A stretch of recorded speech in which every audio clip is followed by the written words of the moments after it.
inicial damos inicio a esta conferencia sobre aceclofenaco, redefiniendo el mecanismo de acción de los AINES y sus ventajas terapéuticas frente a los COPSIP, a cargo del doctor Juan Rodríguez Tafur. El doctor Juan Rodríguez Tafur es médico cirujano, magíster en inmunología con mención en autoinmunidad y enfermedades infecciosas, profesor asociado en farmacología e inmunología clínica en la Facultad de Medicina de San Fernando, Universidad Nacional Mayor de San Marcos, y con diplomados en investigación científica y auditoría médica. Con más de 25 años de experiencia en la industria farmacéutica como director médico y asesor de empresas nacionales y multinacionales. Estuve revisando el currículum del doctor y de verdad que tiene más hojas que los años que tiene. Entonces esto es bastante denso el currículum, y con ese gusto, con ese privilegio de tenerlo con nosotros a nombre del directorio de Dropesac, damos también la más cordial bienvenida a todos nuestros médicos invitados y químicos farmacéuticos que esta noche nos acompañan. Bienvenido, doctor Juan. Estamos con usted. Gracias. Muchas gracias. Voy a cargar las diapositivas. A ver. Aquí.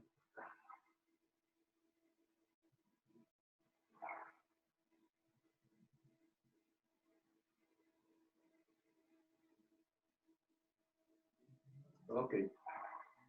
Bueno, ante todo, agradecer al laboratorio Dropesac por esta gentil invitación. A todos, hago extensivo mi saludo a todos los ejecutivos de esta compañía por intermedio del señor José Mendiola, que es un gran amigo, además de ser un excelente gerente donde llega. Bueno, lo primero que quisiera decirles es que estuve buscando la forma de poder alcanzar una reflexión sobre los antiinflamatorios no esteroidales, dado que hay muchas cosas que se han dicho sobre estas drogas y hay muy pocas cosas que se han aclarado. Los laboratorios en general y la farmacología en particular, la académica, se ha quedado relegada a 20 años de la idea de cómo estas drogas funcionan. Por lo tanto, he querido revisar un poco esto y luego introducirlos al tema, empezar a reflexionar algunas de las ventajas claras que puede presentar una droga como el aceclofenaco. Lo primero que tengo que decir es que como expositor declaro ser autor y responsable del contenido de la presentación y que Dropesac participa solo como auspiciador, por lo que no necesariamente debería compartir las opiniones y afirmaciones que vertiré durante esta actividad. Además, decir que soy relator para otras compañías y por eso declaro esto para que se tenga claro que no existe en realidad ningún conflicto de interés. Voy a presentar un poco el temario que vamos a desarrollar esta noche. Primero hablaremos sobre una breve introducción, luego hablaremos sobre la farmacodinamia de los antiinflamatorios, hablaremos sobre las diferentes hipótesis que hay, cómo estos antiinflamatorios funcionan, hablaremos un poco sobre, en medio de estas hipótesis, de cómo se produce el daño gástrico y cómo aceclofenaco se comporta frente a la capacidad ulcerogénica en comparación con otros y cuál es la diferencia. Hablaremos también del aceclofenaco como antiinflamatorio, como condroprotector, y lo compararemos con otros productos para finalmente hablar un poco sobre el perfil farmacocinético de esta droga y el dosaje de prescripción. Antes de comenzar y presentarles el material, me gustaría vertir una frase célebre de Jean Costot, que no es Jean Cousteau el oceanógrafo, sino es un dramaturgo y escritor francés que dice que no hay que confundir la verdad con la opinión de la mayoría. Muchas de las cosas que yo diré probablemente lindan o chocan contra los conceptos que muchos de ustedes han recibido en los claustros universitarios. Pero esténse seguros de que el material que estoy presentando ha sido perfectamente revisado y además está profusamente documentado. Lo primero que quiero decir es que si queremos definir la antiinflamación a través de los antiinflamatorios, lo primero que deberíamos definir es que cómo se llamaba la inflamación. Alrededor de 1650 a.C., en Egipto, en un papiro, se encontró estos jeroglíficos que simbolizaban la palabra Shememet. Y esto quería decir, en pocas palabras, inflamación. Pero no fue sino muy próximo antes del nacimiento de Cristo que Celso describe el proceso inflamatorio y los signos cardinales de la inflamación. Celso dice que la inflamación, él vivió casi 60 y pico años, una parte antes de Cristo y después de Cristo, ¿sí? Y él define la inflamación, su definición es tan brillante que perdura todavía en el tiempo. Define la inflamación como calor, rubor, tumor, dolor, hasta que más o menos en 1920 llega el profesor Virchow, un patólogo alemán, que agrega a esta genial definición la pérdida de la función. ¿Sí? Es así que se constituye por primera vez el concepto de lo que vendría a ser el fenómeno inflamatorio. Cuando hablamos de farmacodinamia, hablamos fundamentalmente de los mecanismos como la inflamación, cómo actúan los antiinflamatorios en la inflamación. Y aquí quiero empezar no a hablar de los mecanismos, sino a hablar del concepto propio de lo que constantemente repetimos, ¿correcto? Para comenzar, presentarles esta especie de pirámide de piedra, donde se ve que hay primero la observación, luego el cuestionamiento, luego se genera una hipótesis, para luego esta someterse a testeo, se da una explicación y luego la suma de la hipótesis o de varias hipótesis genera una teoría del mecanismo de acción real de los antiinflamatorios. ¿Y por qué uso esta definición? Porque no es igual hipótesis que teoría. Y todas las explicaciones que tratan de hacernos entender cómo funcionan los antiinflamatorios, en realidad están en el campo de las hipótesis. Y la principal diferencia que hay entre una hipótesis y la teoría es que esta hipótesis puede no estar correctamente fundamentada, mientras que la teoría debería estar. Eso es básicamente la diferencia. O sea, que la hipótesis, yo puedo lanzar una hipótesis que tenga algunos visos de prueba, pero eso no constituye la explicación de cómo funcionan los antiinflamatorios. Por eso es que yo cuestiono muchas de las cosas que hoy se dicen sobre los antiinflamatorios, porque todo está basado en hipótesis. Así yo he rescatado que hay un sinnúmero de hipótesis. La hipótesis de John Vane, que diré que es la hipótesis de la inhibición de los COX únicos, el único COX que antes se conocía en 1971, la hipótesis de Abramson y Weissman, o la hipótesis de la señalización, la hipótesis que hoy todo el mundo repite como un hecho cierto, que es la del COX-1 y COX-2, el bueno y el malo, que simplemente no tiene ni pie ni cabeza. ¿Sí?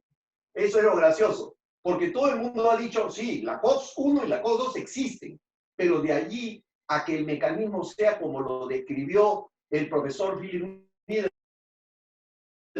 hay una gran distancia. En el 94, la hipótesis de Koch y Ghosh, o de la glucocorticomimeticidad de los productos que producen efecto antiinflamatorio. Y finalmente tenemos la hipótesis de Wang.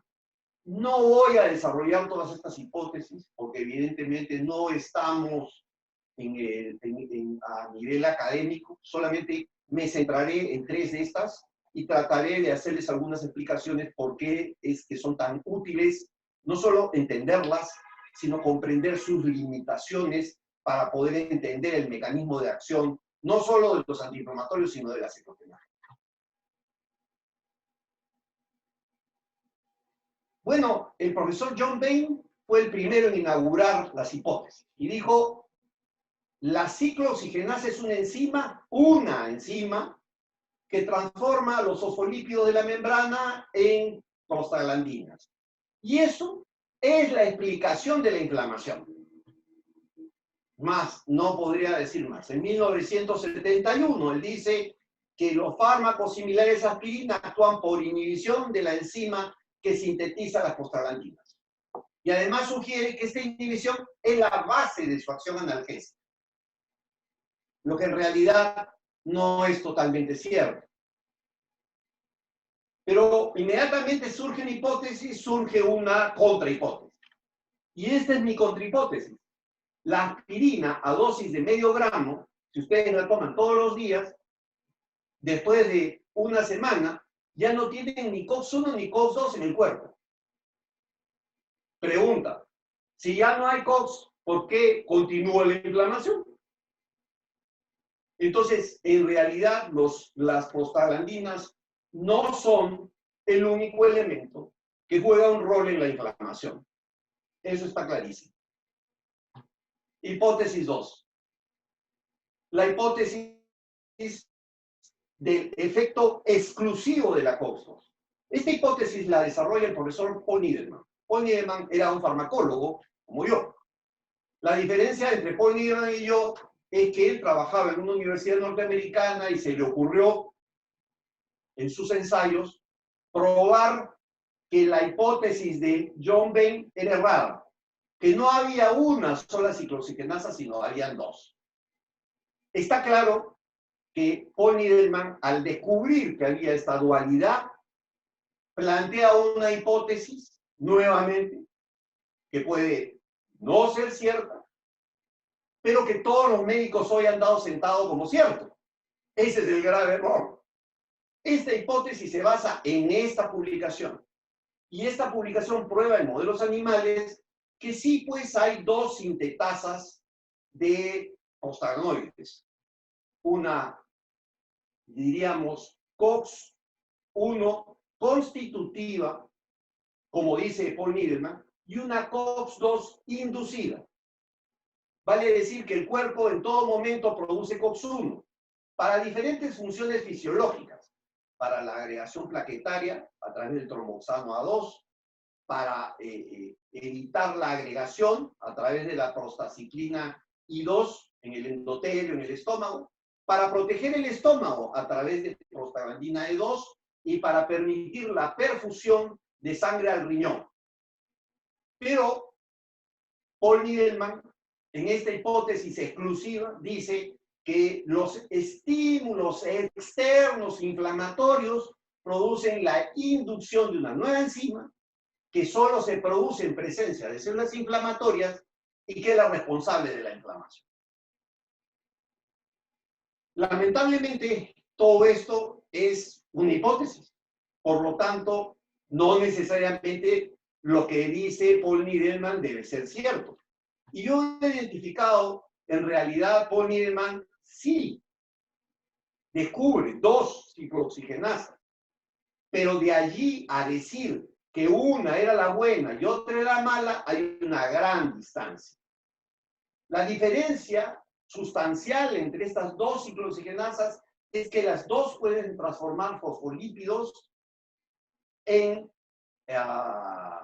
¿cómo se llama? En derivados, o sea, prostanoides. Y la diferencia era fundamental, porque estructuralmente eran distintos.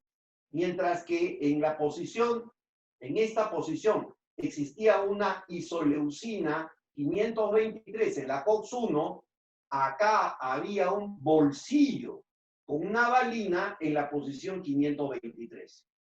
Ahí está el tema. Esto lo descubre además después O'Neill.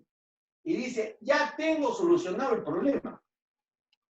¿Por qué? Porque si el COX-2 es la mala, es re simple. Yo puedo desarrollar un producto que se enganche en este bolsillo, pero que no afecte a la COX-1. Y de esa manera puedo inhibir al malo sin tocar al bueno. Y así se desarrolla el primer producto, entre comillas, llamado COSI, que todos sabemos que fue el Rofecoxib. El laboratorio Sirle se lanza a contratar al profesor Niedelman, y el profesor Niedelman pasa de ganar lo que gana un académico en Estados Unidos, $5.000, pues no sé, jefe en un laboratorio, a ganar el cielo es el límite. Entonces, se desarrolla una nueva molécula. El gran problema de todo esto es que la hipótesis no era completamente cierta. Y a los médicos les trasladaron esto de esta manera.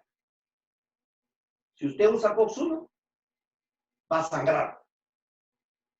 Y de estudios inferenciales, se dijo que el sangrado iba a ser el problema más serio que podía tener un individuo. Se inflaron las estadísticas y se inflaron cada vez más. Eso está publicado además en un libro. Y en realidad, al sobreestimarse la cantidad de casos de sangrado, ya se había preparado el terreno para que saliera la primera molécula y se empezara a usar como si fuera la panacea. Pero hay un problema. La FDA nunca le creyó a los laboratorios que desarrollaron estas drogas. ¿Por qué nunca les creyó? Porque todos los COSIPs que se aprobaron en el territorio americano, el Rofecoxib, el Celecoxib, que son los únicos dos, el Rofecoxib fue retirado. Ya veremos después por qué. Y fue retirado, y lo más grave es que al ser retirado, se probó que inhibir la COX-2 no era tan ventajoso cuando se inhibía en forma muy potente. Vamos a ver, no es igual si alguien quiere suicidarse, estoy seguro que elegir el primer piso para tirarse no es un intento de suicidio, es un intento de peliculín. Porque salvo que se tire de cabeza, ¿sí? Porque si se tira parado se va a romper el pie, la pierna y no se va a morir. O si tiene muy mala suerte, tal vez se pueda hacer daño, pero si se tira desde el piso 20, seguro que se va a morir. Entonces no es igual, el riesgo no es el mismo. Entonces, una vez que se determinó esto, empezaron las dudas. Y parte de los investigadores no tienen otra forma de probar estas cosas si no es en modelos animales. Entonces, dos universidades hacen dos modelos interesantes.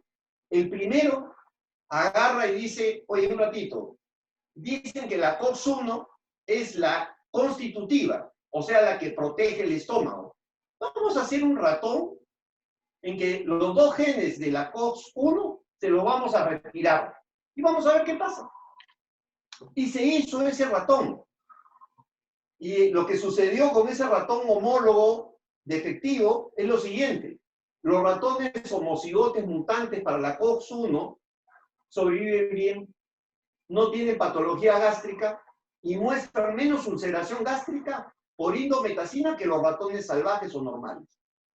O sea, era todo lo contrario de lo que se había venido diciendo. Pero no solo se hizo este modelo, sino que además se demostró que la agregación plaquetaria, al tener defectiva la COX-1, los animales tenían menos agregación plaquetaria. Así que otra universidad se lanzó a hacer el modelo genómico de retirar o noquear los genes COX-2. Y retiraron los dos genes, con la esperanza de comprobar que la hipótesis de Paul Niedelman era cierta, que al suprimir la expresión de COX-2, los animales no tendrían inflamación. Pues todo lo contrario sucedió. Los ratones que carecían de este gen tenían respuestas inflamatorias normales a estimulación con sustancias inflamatorias como el tetradecanoilformol y el ácido araquidónico. Pero no solamente se quedó ahí. Otro grupo hizo otro estudio. Acá tienen ustedes el ratón COX-2 knockout, los dos genes noqueados. Acá tienen el ratón con un gen noqueado y aquí tienen el ratón con dos genes normales. Entonces, este ratón de acá, ¿sí?, falló la deficiencia de COX-2 para alterar la respuesta inflamatoria en modelos estándares. Vale decir que la hipótesis de Paul Niedelman no era totalmente cierta. Y hay algo más. Cuando se empezó a buscar COX-2 en las plaquetas humanas, se vio que la resistencia de los pacientes al tratamiento de antiagregación plaquetaria con aspirina obedecía en determinados individuos a un incremento de la producción de COX-2 plaquetario, mientras que otros podían tener menos nivel. Y eso tenía que ver con la resistencia. Y entonces se hizo una hipótesis, una segunda hipótesis, la hipótesis de Fitzgerald. La diferencia entre la hipótesis del profesor Paul Niedelman y esta es que esta es un poco más certera, porque esta hipótesis ya no habla del COX bueno y del COX malo, del COX constitutivo COX-1 y del COX inducido COX-2, sino fundamentalmente dice lo siguiente: el COX-2 endotelial produce prostaciclina para generar un estado antitrombótico. Y el COX-1 constitutivo produce tromboxano para producir un estadio protrombótico, y ambos están en equilibrio. Ambos están en equilibrio. ¿Qué quiere decir? Que si yo suprimo el COX-1 de forma enérgica, voy a hacer una sangre más diluida. Y si yo suprimo en forma enérgica la COX-2, voy a tener una sangre con mayor tendencia a la coagulación. Esto se corroboró y generó una nueva clasificación. En realidad, este conocimiento generó una nueva clasificación de los antiinflamatorios. Así están los COX inhibidores no selectivos, que inhiben tanto COX-1 como COX-2. Están los inhibidores de la COX preferenciales, que son los que a mi gusto son los que tienen menos riesgos. Los inhibidores COX-2 selectivos o ultraselectivos, y finalmente un grupo de fármacos con pobre actividad antipirética, con pobre actividad antiinflamatoria, pero con una actividad analgésica y antipirética más o menos interesante, como el paracetamol, el metamizol, etc. ¿Eso en dónde deja el aceclofenaco? Lo deja en el medio de la escala, acá. Eso es muy interesante. Y ahora lo vamos a ver por qué, cuando miremos los modelos de ensayos clínicos y qué se ha encontrado en la clínica. Para comenzar, y voy a avanzar al siguiente, se han corrido varios metaanálisis importantes, Vigor, el ELF y el CLAS. Y se ha encontrado algo muy importante. Si nos pegamos mucho hacia COX-2, mayor riesgo cardiovascular de infarto. Si nos pegamos mucho hacia COX-1, mayor sangrado gástrico. Entonces, ¿dónde está la seguridad en una persona que debería tomar un antiinflamatorio, correcto, y buscar menor lesión gástrica? Está por acá, donde se encuentra diclofenaco y su derivado, el aceclofenaco. ¿Correcto? Ahora, Miremos un poco qué le pasó a los COSIPs. Este es el panorama de los COSIPs. Este es el panorama en Estados Unidos. ¿Ah? Ojo, Parecosip retirado en Estados Unidos. Valdecosip retirado en Estados Unidos. Rofecosip retirado en Estados Unidos. Etoricosip no aprobado. Acá se vende. Estados Unidos no se vende. No está aprobado. Y Lumiracosip no está aprobado. ¿Correcto? Ya. Ahora, es importante, porque cuando hablamos de Lumiracosip, hablamos de un COSIP que tiene el poder más alto de inhibición de COX-2. Ahora veamos el diclofenaco. Mientras que el ibuprofeno es 0,5, el diclofenaco es 29, vale decir, está en el medio. Entre los efectos antiinflamatorios que pueden causar sangrado gástrico y los efectos antiinflamatorios que pueden causar infarto. No es una droga que tenga un perfil de seguridad preocupante, ¿correcto? Ya. Y esto está sustentado en modelos de ensayos, por ejemplo, el de 100 y pico mil personas. O sea que acá estamos hablando de modelos clínicos poderosísimos. ¿Sí? Pero, ¿qué cosa hace que el Lumiracosip, Rofecosip, Celecosip, Etoricosip no sean los antiinflamatorios seguros? El hecho de que la primera causa de muerte son problemas cardiovasculares.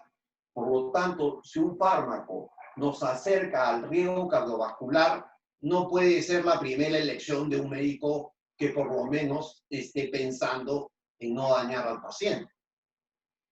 Ahí lo tienen. Estas drogas han sido retiradas por riesgo cardiovascular, ¿eh? Es más claro que el agua. O sea, no hay ninguna discusión al respecto.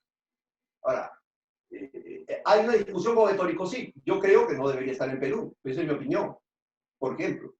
Y lo he sostenido siempre. Ah, clínicamente, va muy bien, es bueno, hasta que produce un infarto o un cuadro de hipertensión. Y eso es lo que debemos nosotros mirar. Más allá del recetaje debemos mirar eso. ¿Correcto? Ahora vamos a ver un poco de la química, de la estructura. El diclofenaco tiene 29 de capacidad de supresión COX-2, COX-1, bajísima. El aceclofenaco, que es su derivado, es aún menor la capacidad de inhibición COX-1, COX-2. Comparado con el Lumiracosip, que es 700, que es el que más inhibe.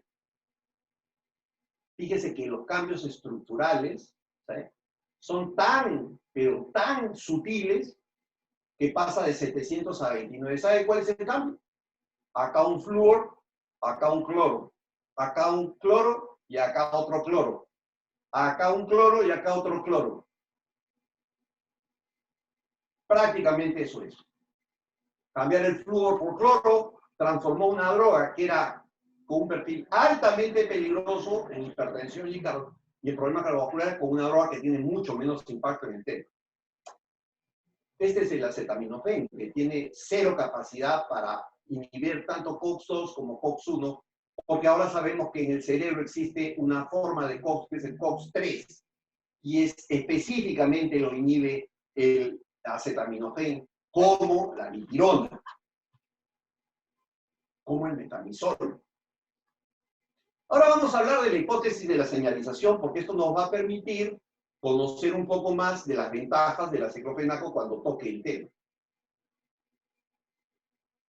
Y no lo voy a hacer hablando de lo que descubrieron los que plantean esta hipótesis, sino lo voy a hacer de una forma diferente. Imagínense que ustedes compran un ticket para ir al teatro. Van al teatro, cuando se podía ir, pues, ¿no? Van al teatro, se sientan en el teatro, están ahí en el teatro con su familia, esperando que salgan los actores, ya que se corre el telón, aparece un individuo y dice, vamos a dar comienzo a la obra.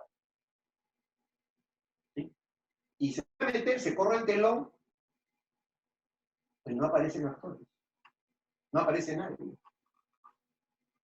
Y todo el mundo se empieza a inquietar. pasan 10 minutos, 20, 30, 40, 50, 60 minutos, una hora, se cierra el telón y aparece el y dice, señores, muchísimas gracias. Ustedes dirían, este está loco, hemos pagado por una obra. Entonces, no hay obras si no hay actores. ¿Puede haber inflamación sin células inflamatorias? No. Entonces, ¿dónde deberían actuar los antiinflamatorios? Pues esto es una cosa que estudió este grupo de reumatólogos, el profesor Abramson y Weissman. Abramson y Weissman hicieron algo muy concreto, estudiaron el endotelio vascular y se dieron cuenta que mientras el endotelio era normal, era un endotelio plano, circulaban los glóbulos blancos por el centro del vaso y por la periferia circulaban los eritrocitos. Cuando se desencadenaba una inflamación en el tejido, para comenzar el endotelio vascular se contraía. Se volvía rugoso y las células que iban en el centro empezaban a decantarse hacia los bordes del vaso sanguíneo y empezaban a rodar en lo que se denomina el rolling. Este rolling termina en la adherencia y esta adherencia termina en la salida de las células inflamatorias al teatro de operaciones, que es el lugar donde está la inflamación. Como estos señores habían estudiado perfectamente la acción de estos polimorfos nucleares neutrófilos, ellos se animaron, Abramson y Weissman, en un artículo de Artritis y Reumatismo en el 1989, a tirar una hipótesis, que pudiera explicar por qué se producía eso. Ellos decían que un estímulo llegaba a la célula y que activaba un receptor. Ese receptor activaba a la fosfolipasa C y a la proteína G, se liberaba de la membrana celular algunos fosfolípidos transformados por la acción de la fosfolipasa, que era el fosfatidilinositol bifosfato. Este activaba dentro de la célula a determinadas regiones donde había calcio, se liberaba calcio, el PIP2 activaba el diacilglicerol y este activaba a la proteína quinasa C y señales de calcio que permitían tres acciones fundamentales. Una, generación de radicales libres, que sabemos es una característica de los neutrófilos en la inflamación. Dos, liberación de gránulos azurófilos que contienen proteasas y que están íntimamente relacionados a la agresión que tiene el neutrófilo en el tejido inflamado. Y finalmente, adhesión célula-célula. Célula del neutrófilo contra células dañadas o células invasoras, entre comillas, bacterias. Pero, ¿qué hace el antiinflamatorio? Este que se acaba de meter acá. Todos los antiinflamatorios, en mayor o menor grado, son liposolubles. Se meten en la membrana lipídica de la célula.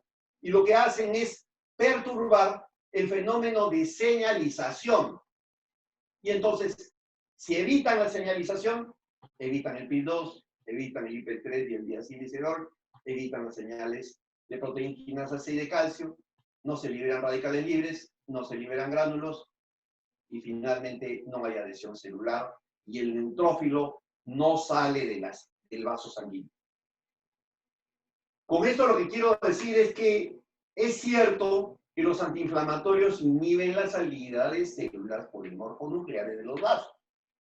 Por lo tanto, la recomendación del uso de estas drogas está limitado a procesos inflamatorios reales y no a procesos inflamatorios inducidos por otros productos.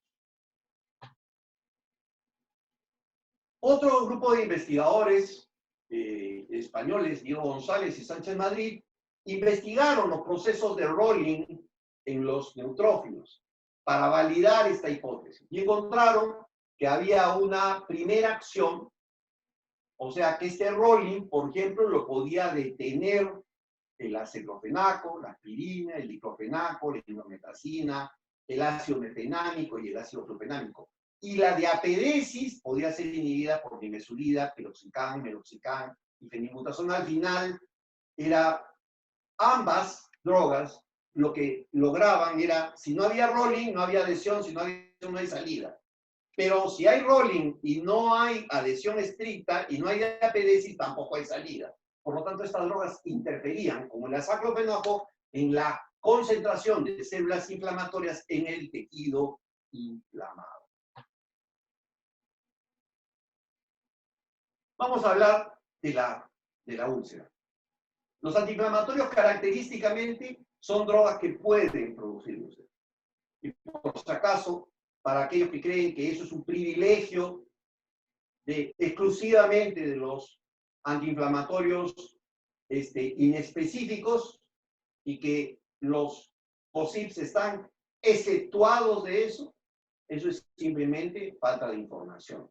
Yo los invito a que entren a la FDA, busquen etoricosip con el nombre comercial y bajen el inserto y busquen la parte de daño gástrico. ¿Y saben lo que dicen? Personas con problemas gástricos no pueden tomar etoricosip. Así de claro. Porque nunca la FDA les permitió poner, si usted tiene gastritis o tiene úlcera, tome etoricosip porque no va a tener problemas. Es una lectura deducida de una hipótesis. La FDA como regulador no podría dar por validado eso. Así de simple. Y la prueba es que, no voy a mencionar nombres para no dañar a alguno de los productos que están en el mercado, uno de estos COSIPs, en el primer año de comercialización, produjo 12 muertos por sangrado gástrico. Esa es la prueba. Está documentado. Entonces, ya sabemos que no es cierto que los COSIPs protejan el estómago. Y entonces, ¿qué es lo que pasa en el estómago con todos los antiinflamatorios? Bueno, este grupo de investigadores, el profesor Wallace, que es un brillante gastroenterólogo canadiense, en 1991 publica este artículo que es espectacular. Usando un anticuerpo monoclonal contra la dupla CD11-CD18 que forma el receptor inmunológico de adherencia llamado LFA1, un anticuerpo contra ese receptor impedía la producción de úlceras. ¿Cómo? Pero si las úlceras se producen por inhibición de la formación de prostanoides. ¿Qué pasó? Ya no casaba eso ahí. Cuando esto se produjo, todo el mundo empezó a preguntarse, bueno, si este señor ha prevenido con anticuerpos la ulceración, quiere decir que el mecanismo subyacente es otro. Y entonces aparece una hipótesis. Otra hipótesis más, y esta basada en la realidad, o por lo menos en una realidad acotada.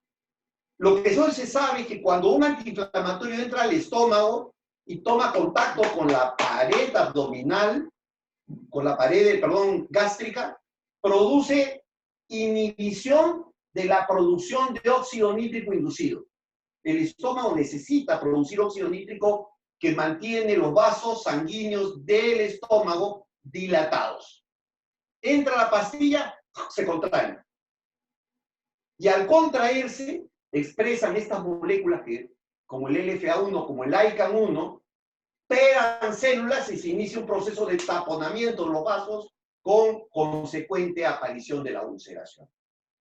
Entonces alguien brillante dijo, pero eso tiene solución.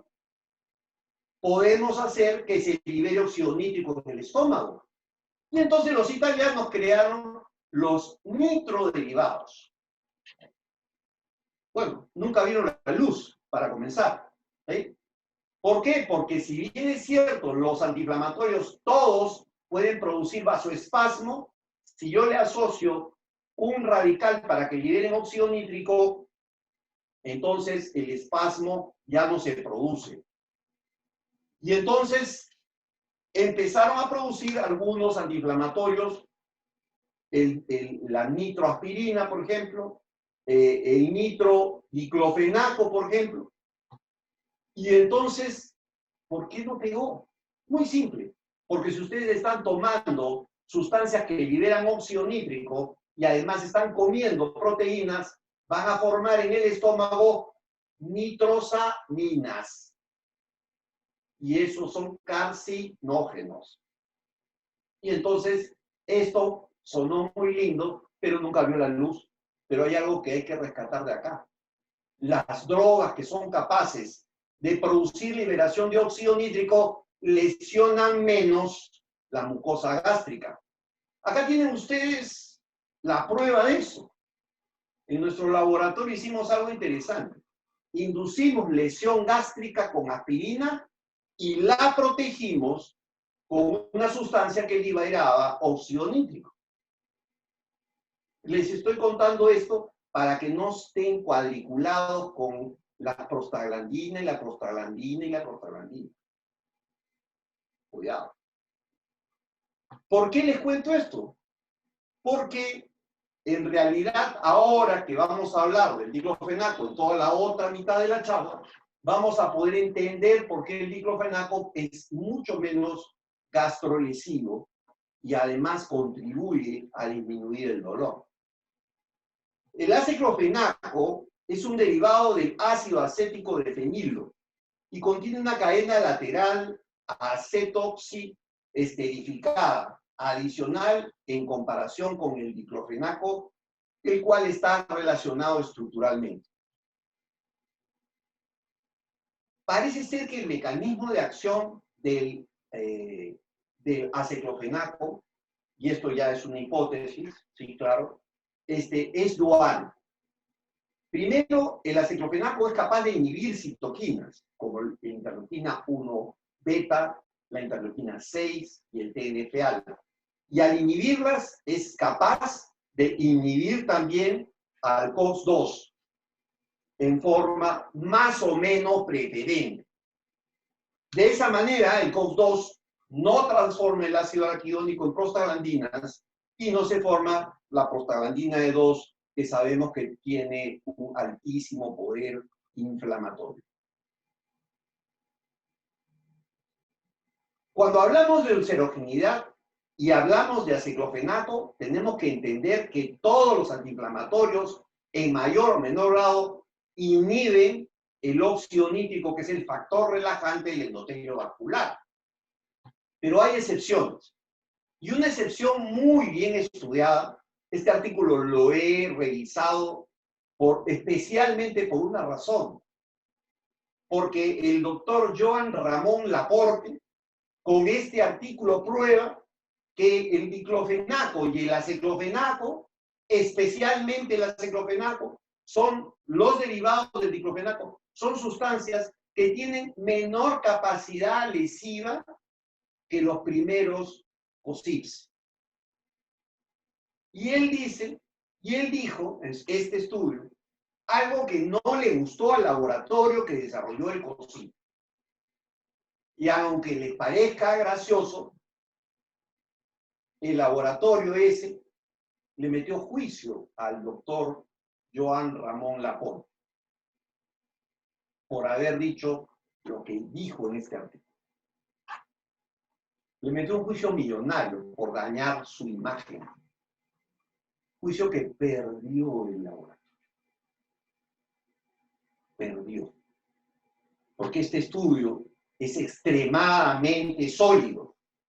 Cuando probamos el riesgo de la población entre los casos y los controles, el odds ratio o el riesgo es tan bajo que es despreciable al hablar del aceclofenaco. En sangrado gástrico, en las semanas anteriores al consumo de esta droga. Pero si ustedes ven acá, por ejemplo, Rofecoxib, ¿sí? 10 contra 10. ¿Sí? O si ven, por ejemplo, Meloxicam, 14 contra 11. ¿Sí? Pero acá prácticamente el riesgo del odds es bajísimo. ¿Sí? Y entonces, ¿Qué cosa dice? Que evidentemente la hemorragia digestiva alta es lo más común en los AINES, los antiinflamatorios. Y entre los AINES más nuevos, pues en ese momento, cuando publica el artículo, el aceclofenaco y la nimesulida se asociaron con riesgos bajos. El dexketoprofeno, el meloxicam y el rofecoxib se asoció con riesgos intermedios. Nuestros resultados no apoyan la opinión que los COX-2, la selectividad, confiere una mayor seguridad gastrointestinal. ¡Pum! Sepultados los posibles. Suena duro, real. El juicio fue real. Y cómo perdió el juicio este laboratorio también es real. Evidentemente, un laboratorio que le mete un juicio a un médico es porque le dolió el estudio que probó. Ahora, este señor tiene no una publicación, tiene un montón de publicaciones. Y ya ahorita es una cátedra y una catedral de conocimiento el profesor Laporte. Este es un artículo del 2017, que en realidad es un libro digital. Se llama Incotec, y lo pueden encontrar el libro. Este libro habla sobre los mecanismos de acción de los antiinflamatorios, en donde habla de los derivados ligados a los productos sulfonados, o sea, todos los nuevos COSIPs. Dice, el diclofenaco, los derivados del diclofenaco no estimulan la adhesión leucocitaria y tampoco elevan la función del LFA1 a nivel vascular, o la adhesión, la molécula de adhesión intracelular ICAN1, como se ha observado en el diclofenaco. También no causan daño gástrico, ¿sí? Y el diclofenaco libera óxido nítrico y no produce un daño, una inhibición significativa a nivel intestinal de este. Entonces, esto es una refrenda del mecanismo interesante de acción. Pero hay otros mecanismos de protección. La exoquinasa se mide para saber el daño gástrico. Y aceclofenaco aumentó significativamente los niveles de exoquinasa en un estudio de 33 a 52 miligramos por gramo y no alteró el flujo sanguíneo gastrodenal medido por Doppler. Vale decir que eso que se ha observado en la gran mayoría de los antiinflamatorios, que es la contracción vascular, no se da la reducción del flujo que permite la formación de úlceras. Diclofenaco redujo significativamente los niveles de la mucosa gástrica de exoquinasa citoprotectora y el flujo sanguíneo duodenal. ¿Sí? Mientras que, esto es el diclofenaco, mientras que el aceclofenaco aumentó significativamente los niveles de exoquinasa. Ahí está la diferencia entre usar diclofenaco y usar aceclofenaco. Como vuelvo a decir, pequeños cambios estructurales, como ya lo hemos visto, determinan grandes cambios en el performance de la molécula. Cuando esto lo llevamos a estudios, comparamos en todos los casos eventos adversos, en general, eventos adversos gastrointestinales e interrupción debido a eventos adversos, vemos que el porcentaje va muy a favor del aceclofenaco contra el diclofenaco. Además, demuestra una mayor seguridad gastrointestinal endoscópica. Miren la lesión, porcentaje de pacientes con daño gástrico, 20%, 50 y 50. Me quiero detener acá para decir una cosa que siempre la digo y siempre le he dicho. Yo voy a mostrar que esta droga es mucho mejor que para el estómago. Eso no quiere decir que nosotros administremos un antiinflamatorio sin proteger al paciente. Por una razón muy simple. ¿Cuál? 70% de la población de Perú tiene Helicobacter, especialmente en Lima. Y el Helicobacter pylori incrementa de 3 a 4 veces el sangrado gástrico al consumir antiinflamatorios, el que sea. Y eso incluye a la citopenia. Ese es un estudio muy interesante que prueba que es mucho menos gastrolesivo, pero si ustedes no quieren estar en el 20%, siempre con inhibidor de la bomba de protones. Todos los antiinflamatorios en general. Correcto. O sea, si alguien tiene antecedentes gástricos, inhibidor de la bomba más aceclofenaco. Si alguien tiene Helicobacter, ahora la pregunta, llegan a la consulta de un médico, yo no le voy a decir, oye, vaya a hacerse una prueba de Helicobacter para darle antiinflamatorio. No, le doy su inhibidor de bomba más antiinflamatorio. ¿Correcto? De esa manera vamos a estar seguros que no vamos a producir daño. Como dicen en medicina, el primer precepto es primum non nocere. Lo primero es no hacer daño. Y si hay un porcentaje, por muy pequeño que sea, es mejor proteger al paciente. Esto ha quedado tan claro, pero tan claro en la mente de los reguladores y de los desarrolladores, que ya en países desarrollados se está usando la terapia como antiinflamatorio más inhibidor de bomba en una sola pastilla. Cuidado. Eso quiere decir que probablemente a futuro veamos aceclofenaco mezclado con algún prazol. Eso está de seguro. Acá tienen ustedes, miren, aceclofenaco, diclofenaco, 7.890 pacientes, es el estudio SAM, diclofenaco 2.252, dispersia 5.4, 6.9, el valor del P es significativo. O sea, a favor del aceclofenaco. Dolor abdominal 2.5, 4.4, menos de 0.01. Diarrea 1.5, 3.4, menos de 0.01. Náusea 1.2, 2.4, 0.01 y mareos 0.073. Esto, por ejemplo, no es significativo, pero todas estas cifras sí lo son. Correcto. Entonces estamos hablando de que tiene, comparado con diclofenaco, tiene grandes ventajas el administrar aceclofenaco. Cuando hablamos de la relación UD50 con dosis efectiva 50,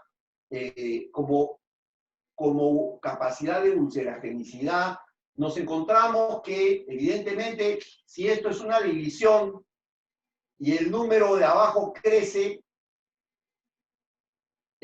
la fracción es más pequeña.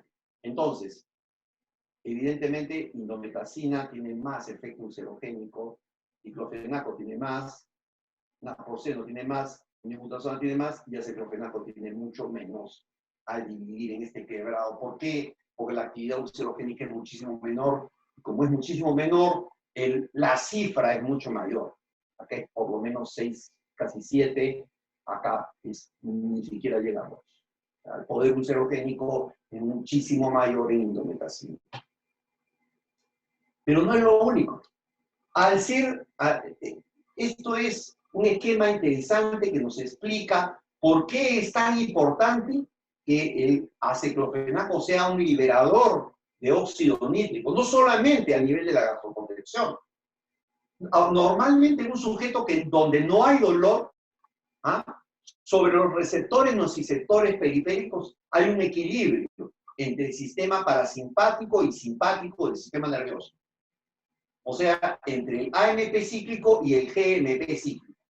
Cuando empieza el dolor, lo que sucede es que el estímulo doloroso libera bradiquinina, libera prostanoides, se libera prostaglandina E2, aminas simpáticas.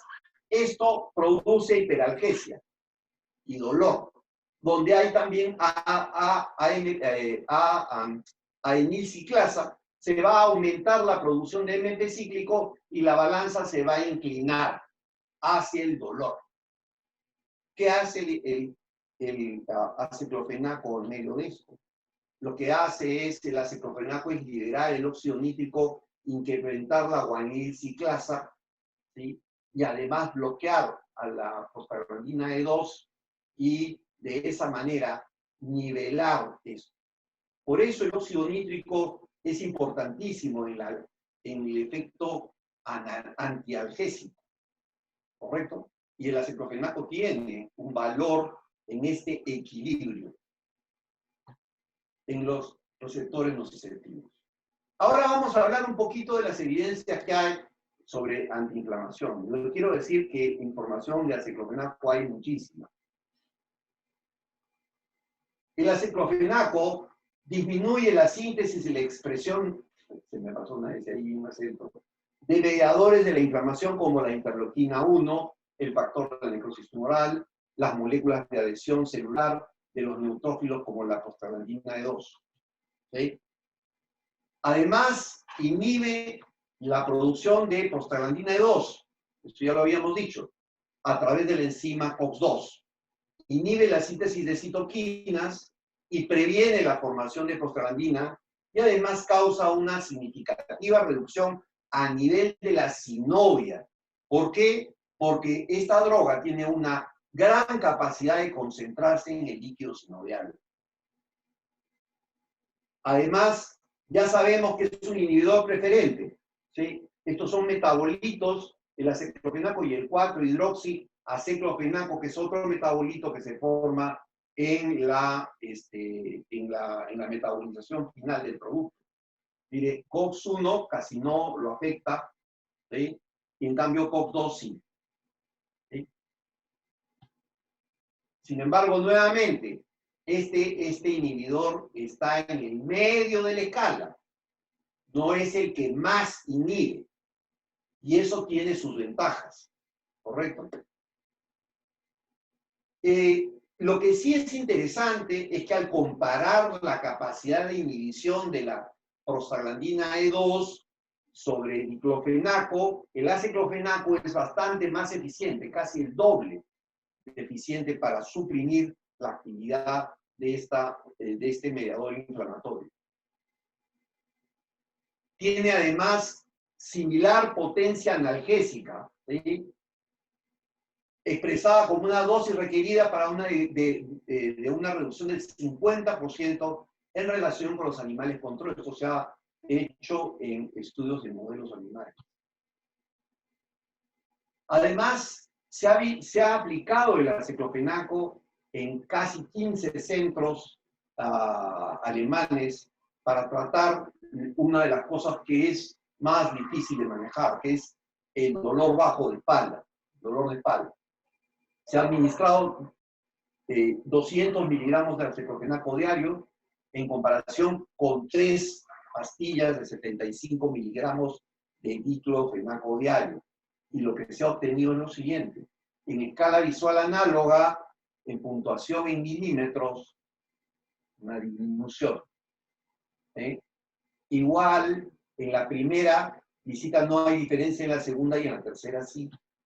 Igual acá, en reposo, en el plazo de la hora 0 de administración y durante las 6 primeras horas. Miren, hora 0, esto es casi los 50 minutos, a la hora, ¿sí? A las 3 y a las 6 horas. ¿Sí? El de escala visual análoga es aquella que funciona con caritas. El paciente dice de acuerdo a cómo se siente, ¿no? Y esto de aquí lo que prueba es que los pacientes que recibieron aceclofenaco se sentían bastante mejor que aquellos pacientes que recibieron diclofenaco. Igual acá, este es el índice de puntuación del dolor de espalda de Quebec. Al inicio, en la primera visita, en la segunda y en la tercera. Hay una disminución importante de la puntuación. También en este estudio se muestra superioridad del aceclofenaco sobre el meloxicam, ya que aumenta la síntesis de hialuronato, el aceclofenaco, y reduce la pérdida de nuevas moléculas de hialuronato sintetizadas en el tejido articular. La acción de aceclofenaco es más enérgica que la del meloxicam. Inhibe la producción de metaloproteinasas que degradan la promatriz que se está formando. El aceclofenaco, al ser metabolizado en el hígado y transformarse en el metabolito activo, que es el aceclofenaco y el 4-hidroxiaceclofenaco, suprime la interleuquina 1 beta y media ahí está en inglés, y esto media la inhibición de la producción de metaloproteinasas promatriz y permite que no se degrade y se libere proteoglicanos. Hay estudios que tratan de probar si el cartílago articular funciona o se comporta de manera idéntica cuando se le administran diferentes tipos de antiinflamatorios no esteroidales. Se han visto tres situaciones. O el condrocito se multiplica o se repara mejor, o el condrocito dañado no sufre ningún cambio, nada, o el condrocito, ya sea normal o dañado, se daña con la presencia del antiinflamatorio. En este último caso, hay documentación, por ejemplo, que demuestra que la aspirina, ¿sí?, puede aumentar la lesión del cartílago. Y en cambio el aciclofenaco ha demostrado efectos estimulantes sobre la síntesis de la matriz de cartílago. Esto puede estar relacionado específicamente con la capacidad de inhibir diferentes tipos de citoquinas que están íntimamente relacionadas con la degradación de la matriz y especialmente la interleuquina 1 beta. Entonces, el aciclofenaco tiene efectos estimulantes sobre la síntesis de la matriz y especialmente sobre una macromolécula que constituye el cartílago extracelular, que es el glicosaminoglicano, GAG. Estimula la síntesis de GAG y además los datos in vitro muestran la estimulación de esta síntesis. Y aquí está lo que les estaba diciendo. El aciclofenaco estimula, ¿correcto? El diclofenaco es neutro. Piroxicam, neutro. Pirina, neutro. Yo tenía datos de que la aspirina sí lesionaba, ojo. Naproxeno produce inhibición. Ibuprofeno produce inhibición. Indometacina produce inhibición. Por lo tanto, si estamos hablando de osteoartritis, lo que se llama vulgarmente artrosis, no es recomendable la administración de fármacos que vayan a contribuir a degradar y a degenerar más el cartílago. Cuando estudiamos la satisfacción del usuario, ¿sí?, en aciclofenaco, 90% de los pacientes con aciclofenaco muestran mayor respuesta. Y más de 90 pacientes se encuentran satisfechos. Entonces, aquí tienen la primera visita, no satisfechos, 13. Segunda visita, 6.5. Los satisfechos o bueno, es todo el resto. ¿Sí? O sea que hay una interesante puntuación en este estudio sobre el efecto de mayor satisfacción de los usuarios.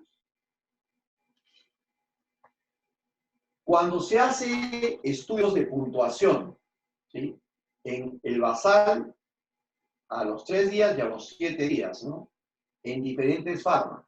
Por ejemplo, en el basal con aciclofenaco, el basal con diclofenaco y el basal con ibuprofeno. Al final, las diferencias aparentemente son pequeñas, pero miren acá, 0.54, 0.73 y 0.8. Esto es porcentualmente cuando hablamos de la escala de puntuación análoga. Cuando hablamos de grupos, especialmente evaluación global general del tratamiento por parte de los pacientes, bien, mire, acá bien es menor, acá es mayor y acá es mayor. Pero excelente es mucho mayor acá, es casi 60, contra casi 50 y contra casi 40 y pico. En porcentaje de casos que requieren estar en mejor condición. Igual, ¿sí?, la evaluación general del tratamiento. Siempre en estos grupos hay diferencia. en eventos adversos, ¿sí? Aceclofenaco, diclofenaco, ibuprofeno. Eventos adversos, aceclofenaco, náusea, vómito, no hay. Pirosis es muchísimo mayor para ibuprofeno y diclofenaco. Gastritis es muchísimo mayor también para estos. Exudación y eritema no se ve, y en los otros prácticamente solamente está diclofenaco e ibuprofeno en efectos adversos. Vamos a hablar ahora de algo muy importante, que es el perfil farmacocinético de la droga. Cuando queremos estudiar la seguridad de un fármaco, tenemos que estudiar el mecanismo como este fármaco sale en el cuerpo. Cuando hablamos de absorción, después de la administración oral, aceclofenaco se absorbe rápidamente y su biodisponibilidad es casi del 100%. Es una molécula que se difunde muy rápidamente. Las concentraciones máximas en el plasma se alcanzan a la hora 25 a 3 horas. O sea que nosotros debemos pensar que a la hora ya estamos sintiendo mejoría al consumir la tableta. El tiempo máximo que se retrasa, ¿sí? Al comer alimentos, porque nosotros podemos comer alimentos y luego tomar la tableta, ¿sí? No afecta el grado de absorción. O sea, retrasa el tiempo de aparición de la curva. Entonces, si la curva debería aparecer aquí, aquí así, puede retrasar un poco la curva del alimento, pero la absorción, o sea, la biodisponibilidad, no se ve afectada por la ingesta alimentaria. Cuando hablamos de la distribución, ¿sí? Se une a proteínas. Más del 99.7% de la droga se une a proteínas, lo que quiere decir que la fracción libre es muy pequeñita. ¿Por qué es importante esto? Porque es la fracción libre de la droga la que produce el efecto farmacológico clínico. El aceclofenaco penetra en el líquido sinovial, donde las concentraciones alcanzan casi el 60% del plasma. En el plasma está en 100, en la articulación dentro está en 60, claro, unido a proteínas, pero hay un 0.3 que está en forma libre, que es la que va a actuar en la zona de dolor o inflamación. El aceclofenaco se metaboliza en el hígado, ingresa como prodroga y el citocromo P450, 12,9, lo transforma en varios metabolitos importantes que son los que finalmente van a tener el efecto clínico. El 4-hidroxiaceclofenaco da un número de otros metabolitos que incluyen el 5-hidroxiaceclofenaco, diclofenaco, 4-hidroxidiclofenaco y 5-hidroxidiclofenaco. Todos estos metabolitos representan el destino de aproximadamente el 20% de cada dosis. O sea, si tomamos 100 miligramos, 20 miligramos van a terminar transformándose toda esta playa de compuestos. La vida media plasmática es de 4 a 4.3 horas. Sí, pero esto no quiere decir que desaparezca en ese tiempo. La vida media. Generalmente, para hacer un clearance de un producto, se necesitan 3 a 4 vidas medias. ¿Sí? Aproximadamente 2/3 de la dosis administrada se excreta a través de la orina, principalmente como hidroximetabolitos conjugados. Solo el 1% de la dosis única oral se excreta sin cambios. Casi todo es metabolizado. Finalmente, la dosis recomendada es 100 miligramos 2 veces al día, o sea, cada 12 horas. La reducción de dosis generalmente no es necesaria para pacientes de edad avanzada y aquellos con insuficiencia renal leve. Y claro, si el paciente tiene insuficiencia renal importante, esto puede requerir reducción de la dosis. Se sugiere una reducción de la dosis a 100 miligramos diarios en pacientes con insuficiencia hepática. Insuficiencia hepática más que importante. Bueno, lo único que tenemos que concluir es que el aceclofenaco es un compuesto derivado del diclofenaco, es un COX-2 preferente, con potente efecto antiinflamatorio, analgésico, antipirético, el cual muestra mayor tolerancia gástrica que el diclofenaco y mayor seguridad que otros antiinflamatorios y que además es altamente activo, incluso hasta más de los que usualmente son usados en la práctica. Yo les quiero agradecer por el tiempo tomado y bueno, pasamos a la estación de preguntas. Les dejaré esta imagen para recordar cuando íbamos a la playa, porque yo no piso la playa hace mucho tiempo. No sé si hubiera alguna pregunta, con todo gusto, por favor. Ahora sí, gracias. Gracias, doctor Juan Rodríguez Tafur. Una brillante presentación, disertación a las que nos tiene usted acostumbrado. Y vamos con alguna de las preguntas, ¿no? El doctor Rodríguez hace una consulta Sí, respecto a las personas hipertensas. ¿Podrían tomar este medicamento y qué tan bien tolerado sería? ya, hay que tener en cuenta algo muy importante. Todos los antiinflamatorios van a producir de todas maneras reducción de los prostanoides. No olvidemos que la perfusión renal juega un rol importante en los prostanoides. Por lo tanto, es realmente muy importante que el paciente que tiene hipertensión tenga una hipertensión controlada para poder hacer uso de este tipo de drogas. Punto 1. Punto 2. A pesar de que esté controlado, todos los antiinflamatorios no esteroidales en general pueden reducir la excreción de sodio. Por lo tanto, pueden aumentar el volumen sanguíneo. ¿Correcto? Y lo otro que es interesante saber es que 30% de la gente que desarrolla hipertensión en el mundo la ha desarrollado por abusar de los antiinflamatorios no esteroidales. Lo que quiere decir que hay que andarse con cuidado cuando se usan antiinflamatorios. Pero el otro día una señora de 85 años agarra, tiene una artrosis importante, mucho dolor, y la infiltran con corticoide a una dosis alta. Todo es que llegó a su casa y estaba fuera de cuadro la señora. Porque los corticoides producen importante elevación de la presión arterial.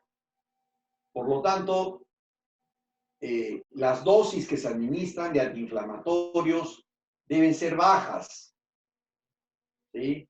Sobre todo si el paciente tiene una hipertensión importante, es mejor no usar antiinflamatorios, ¿sí? Esto es riesgo contra beneficio. La medicina es un arte, no es una ciencia. Y eso está claro, porque si fuera una ciencia, lo que yo hago con mis pacientes sería exactamente igual que mi paciente vaya a mi consulta o vaya a la consulta de cualquiera de los colegas que está acá. Como es un arte, hay que tener en consideración todo esto que acabo de decir para sopesar qué se va a hacer. No hay recomendaciones absolutas. Hay que tener presente eso. Y más, aquí en el Perú, la gente puede comprar libremente antiinflamatorios, lo que a mi modo de ver es todo un problema. Sí, definitivamente, doctor, gracias por la respuesta. Creo que quedó bastante clara. Sí, nosotros también estamos totalmente de acuerdo con eso, no a la automedicación. Debemos siempre de contar con la prescripción y el respaldo médico. Y en general tenemos una población que se automedica. Lo hemos visto en esta época de la pandemia, hemos visto esa automedicación, hemos visto cómo se va descalificando el uso de los productos, el uso de los antibióticos, y en realidad creo que nos falta mucha cultura para poder avanzar en ese aspecto. Tenemos otra pregunta, doctor Sí, Rodríguez Tafur Dávila. sí. Dice, buenas noches, quisiera saber sobre el uso de aceclofenaco para migraña en el embarazo. Y hay más preguntas todavía. El embarazo. Sí. en el embarazo para En el migraña? embarazo hay muy pocas cosas que están indicadas, ¿correcto? Para comenzar. Y una de las cosas que hay que saber es que la FDA hace menos de 2 meses acaba de sacar una alerta. No se puede usar ningún antiinflamatorio esteroidal en el embarazo, según la FDA. Ninguno. Por lo tanto, si alguien sufre de migrañas, va a tener que ver un especialista, porque mucha de la gente que sufre de migrañas tiene otros problemas, no necesariamente la tensión, ¿correcto? Hay otros problemas que pueden desencadenar migrañas. Y además, no son adecuadamente evaluados. Si una mujer está gestando y está sufriendo de migraña, lo primero que tiene que evaluarse es la presión arterial, porque la mujer puede estar en una preeclampsia. Está más claro que el agua. No es cuestión de darle un antiinflamatorio, un esteroidal, porque además la migraña tiene otros mecanismos. Hace poco he visto una paciente que ha sido vista por todos los neurólogos y sufre de migraña.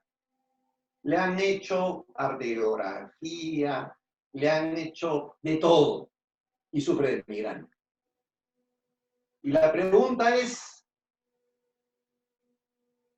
¿qué puede desencadenar migraña a alguien que le han investigado todo?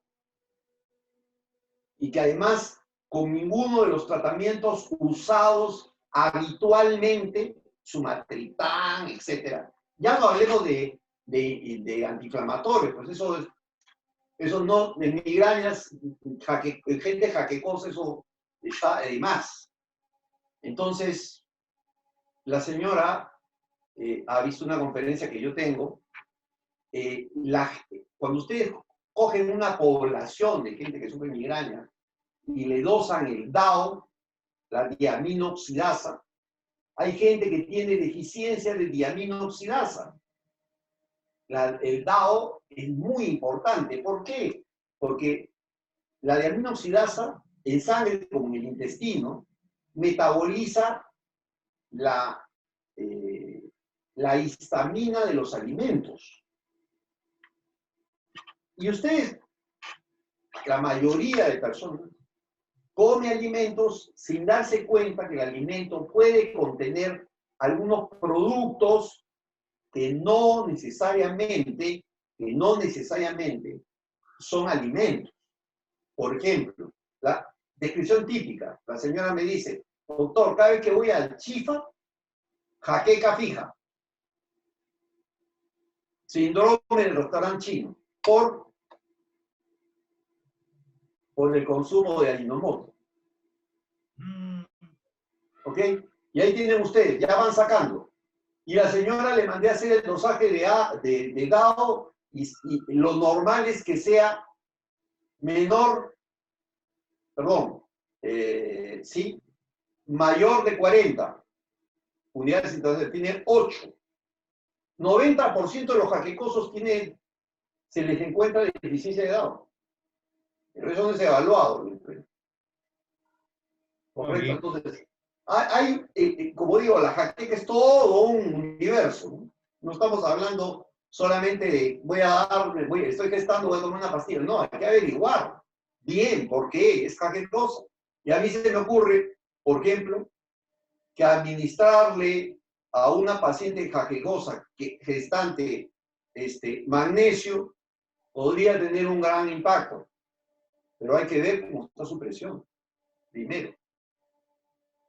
Claro que sí. Gracias, doctor Juan Rodríguez Tafur. Según uno de los cuadros que nos mostraba, en el cual se comparaba pues el aceclofenaco con el diclofenaco, estaba revisando en el caso de la dispepsia muy bajo respecto al diclofenaco. En el caso del dolor abdominal, el aceclofenaco 2.5 contra el diclofenaco 4.4. En realidad, según este cuadro, básicamente los efectos que tiene el aceclofenaco son casi la mitad de los que va a producir el diclofenaco, ¿no? Entonces nos queda claro que es una droga extremadamente segura, ¿ya? Sí, haciendo la salvedad que sí, cuando el paciente llega al consultorio, ustedes no le piden una prueba de Helicobacter, ¿correcto? Y que, y que definitivamente es posible que tenga Helicobacter. Si le den aciclofenaco, le den agua bendita, si es un antiinflamatorio, puede sangrar. Nuevamente lo remarco. Eso quiere decir proteger al paciente. Proteger. Esa es la conducta. Eso es, así es. Doctor, acá una pregunta del doctor Ronald Angulo Peña. Dice, en el caso de un paciente con cáncer, ¿podría tomar este medicamento, es decir, el aceclofenaco, y podría ayudar a alguna inflamación que pueda tener? Se está hablando acá de un paciente oncológico. Ya, a ver, eso es un tema muy interesante. Los pacientes con cáncer suelen tener dos formas de tumores. Hay tumores donde el microambiente del tumor no presenta inflamación. Hay tumores donde el microambiente tumoral es tremendamente inflamatorio. Esto establece cosas muy importantes y además establece que algunos antiinflamatorios, tienen mejores efectos en el manejo del cáncer y en la prevención del cáncer. Así que esto es una cosa, es un capítulo aparte.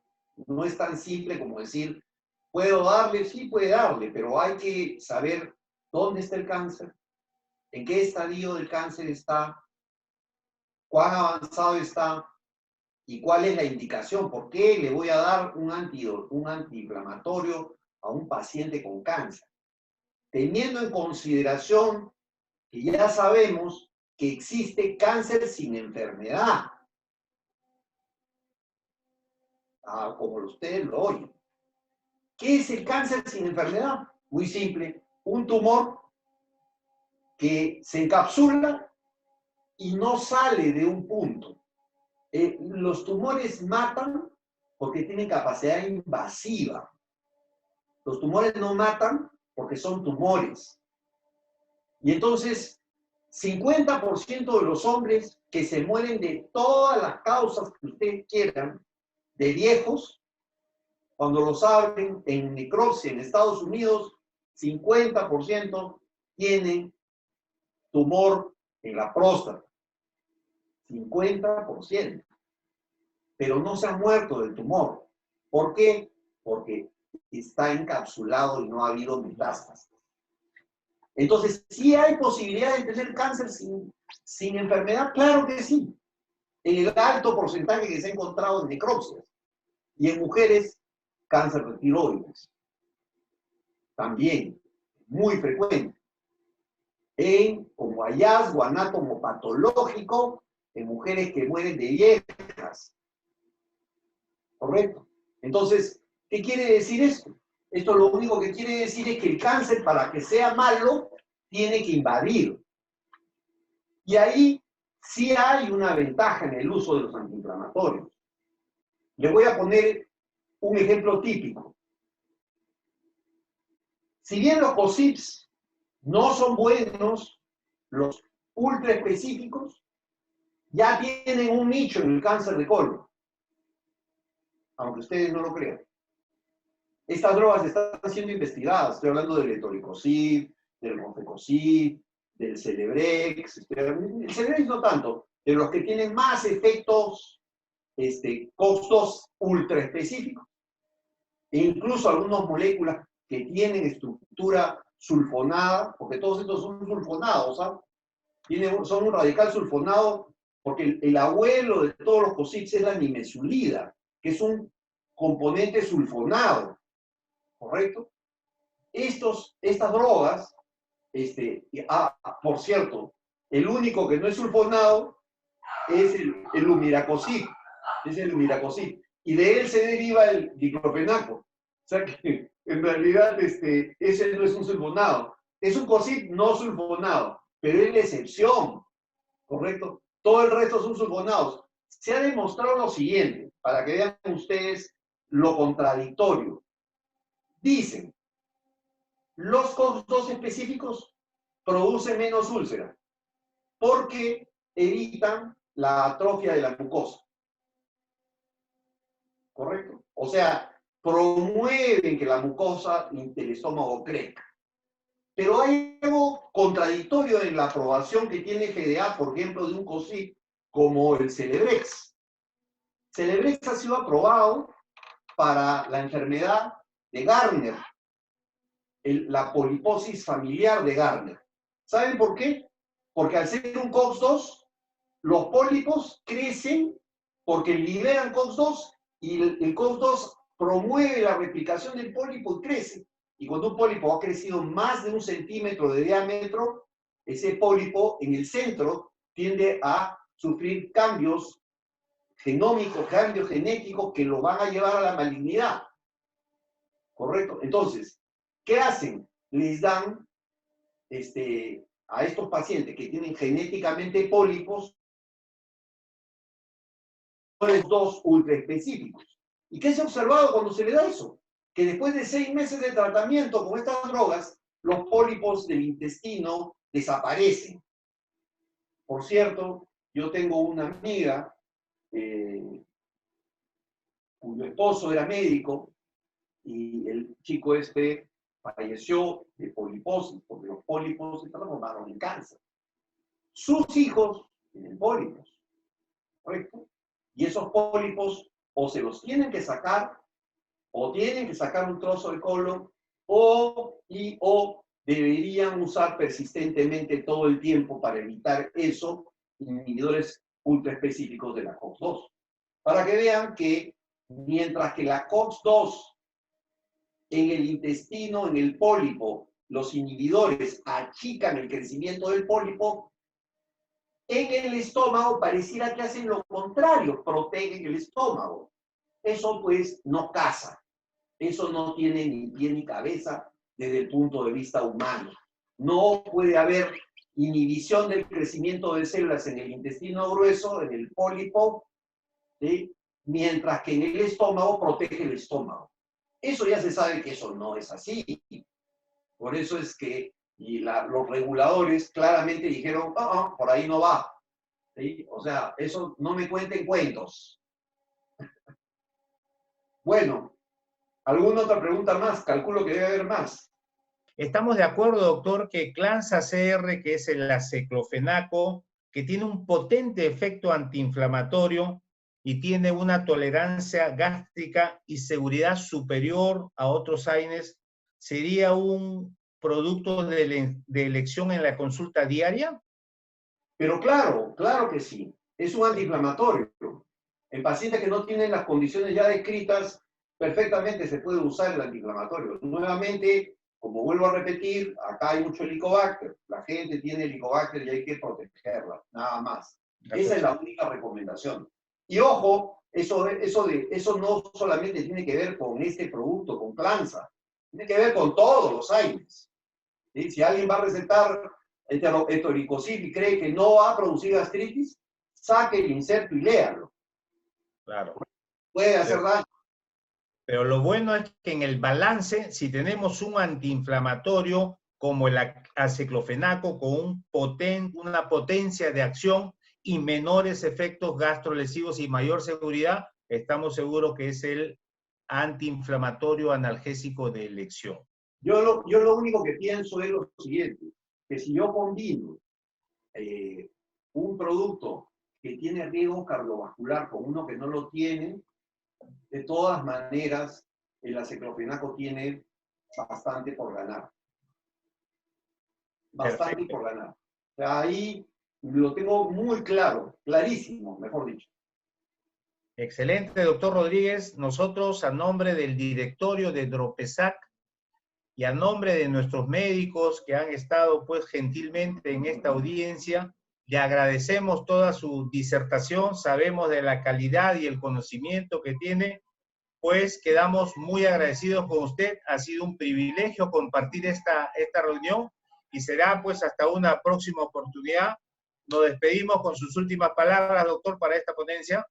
Sí, agradecerle a todos ustedes, agradecer al laboratorio que me permite llegar con ustedes. Yo soy, pues, yo puedo seguir contestando preguntas si hubiera más tiempo y más ganas del auditorio. Yo tengo un Facebook donde solamente pongo noticias de medicina y algunas otras noticias son libres de poderse suscribir. Tengo 3 grupos en el Facebook, uno de farmacología, uno de alergia y uno de inmunología. El de inmunología tiene 1000 y pico de personas, y en mi Facebook tengo más o menos 5000. En realidad, lo que quisiera es que sí me indiquen quiénes son. Hay gente que pone un dibujito, yo no acepto dibujitos. Hay gente que no pone su cara, tampoco acepto gente de incógnito. En la medida de lo posible trato de identificar, y si son colegas, con mucho gusto los acepto.